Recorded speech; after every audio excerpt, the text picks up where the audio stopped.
रमता राम जपो रे प्राणी, अब तो सुन ले राम कहानी।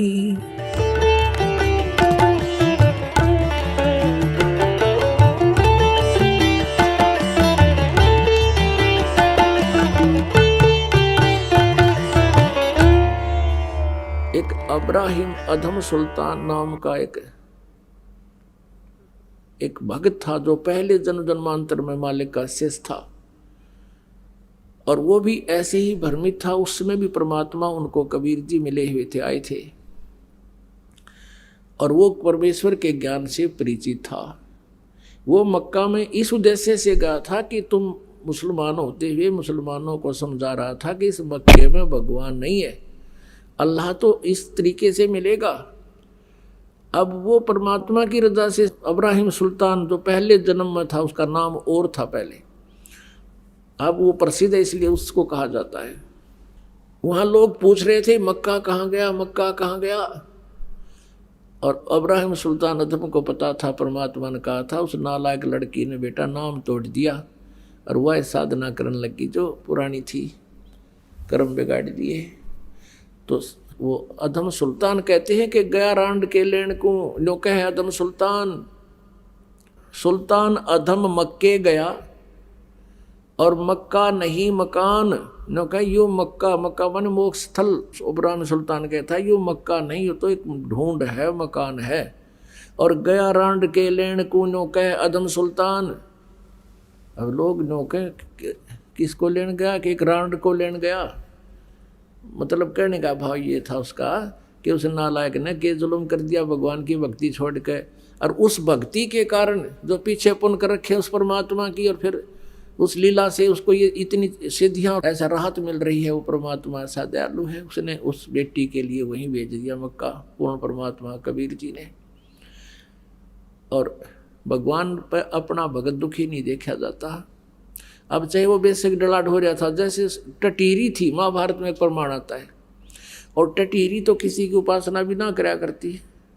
उस समय जब उसने अंडे उत्पन्न कर दिए महाभारत कुरुक्षेत्र के मैदान में, उधर से सेना खड़ी होगी, आकल युद्ध की तैयारी होगी, तब उसने देखा तो जुल्म हो गया, तेरे बच्चे मरेंगे, तेरे अंडे मरेंगे, खत्म होंगे।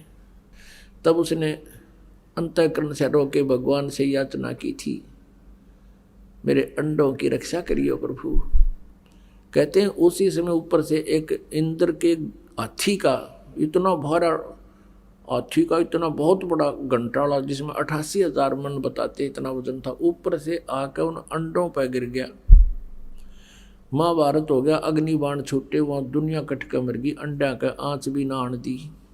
अब वह तो कोई भक्ति भी ना करे थी टटीरी, फिर भी मालिक ने उसके पूर्व जन्म के संस्कार से खुद कबीर भगवान ने उसकी रक्षा कर दी।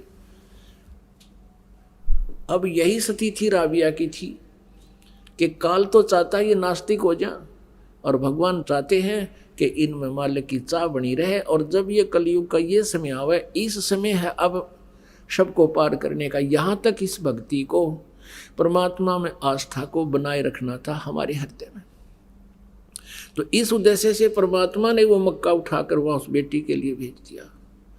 अब वहाँ अब्राहिम सुल्तान उसको लताड़ रहा है कि ये के ड्रामा दिखाने लग रही है दुनिया की, वाह वाह हो जाएगी, या फूल का कुप्पा हो जाएगी, अपने कर्म बिगाड़ेगी, और वही बनी। जब मक्का वापस आया, देखा एक बहन को लेकर आ रहा है, उसका नाम राबिया था। पूरे मुसलमान धर्म में उस समय राबिया की महिमा ऐसी होगी कि भक्ति हो तो राबिया कैसी, भक्ति हो तो राबिया कैसी, भगत हो तो ऐसा हो, भक्तनी हो तो ऐसी हो। अब पुण्यात्मा आगे के बने उसके साथ, अगले जन्म में वो बांसुरी नाम की एक लड़की बनी, और वो इतनी भक्तमती थी, इतने फिर भी आस्था मालिक की उसके हृदय में थी। जब वो वृद्ध अवस्था में आई, उसने सोचा, यूँ कहते हैं जो मक्के में मृत्यु को प्राप्त हो जाता है, भगवान प्राप्ति होती है, सीधा स्वर्ग जाता है, भिष्ट में जाता है। उसने सोचा इससे बढ़िया और क्या अवसर होगा, मक्के में अपना सिर काट के और चढ़ा दिया, मृत्यु को प्राप्त होगी। अब सब जगह यूं हो गया कि बंसुरी गई स्वर्ग में, बंसुरी सिद्धि गई स्वर्ग में, बंसुरी सिद्धि गई स्वर्ग में। अब स्वर्ग में कहाँ जाना था, अगला जन्म फिर उसका लड़की का हो गया, वो वैश्या बन गई।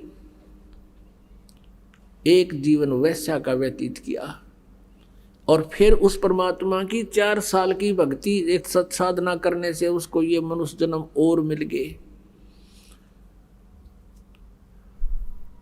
2.5 जन्म और मिल गए इसको। अब उसका मनुष्य का जीवन केवल 12 वर्ष की आयु का शेष था, फिर उसका कई युगों तक मनुष्य जीवन शेष नहीं था। वो फिर शेख तकी के घर पे लड़की के रूप में जन्म था उसी लड़की का। और पुण्यात्मा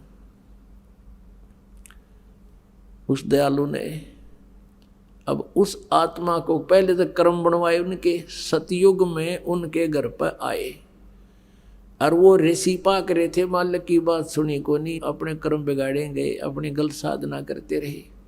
फिर त्रेता में फिर परमात्मा उनका उसी रूप में आए, उनसे फिर कर्म बनवाए, मालिक की सेवा करी, बचपन रूप धारण करा लिया शिशु रूप, और फिर वो एक रामानंद बन गया, एक या कमाली ढके खाती अंडे।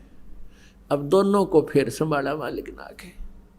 अब परमात्मा कहते हैं तुमने ना पता मैं कितना दुखी हूँ तुम्हारे लिए, तुम तो इस काल की भांग पी के अब राजी हुए फिरो हो।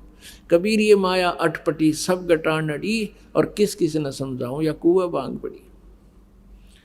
अब परमात्मा कहते मैं रोवत हूँ सृष्टि को, सृष्टि रोवे मोहे, और गरीबदास इस वियोग को समझ नहीं सकता कोई। आप सुन रहे थे जगत गुरु तत्वदर्शी संत रामपाल जी महाराज जी के मंगल प्रवचन। अधिक जानकारी के लिए विजिट कीजिए हमारी वेबसाइट www.jagatgururampalji.org। संत रामपाल जी महाराज जी के शुभ आशीर्वाद से पूरे विश्व भर में 500 से भी ज्यादा नाम दीक्षा केंद्र हैं, जिन पर संत रामपाल जी महाराज जी द्वारा ऑनलाइन निशुल्क नाम दीक्षा दी जा रही है। अपने नजदीकी नाम दीक्षा केंद्र का पता करने के लिए संपर्क करें 8222880541।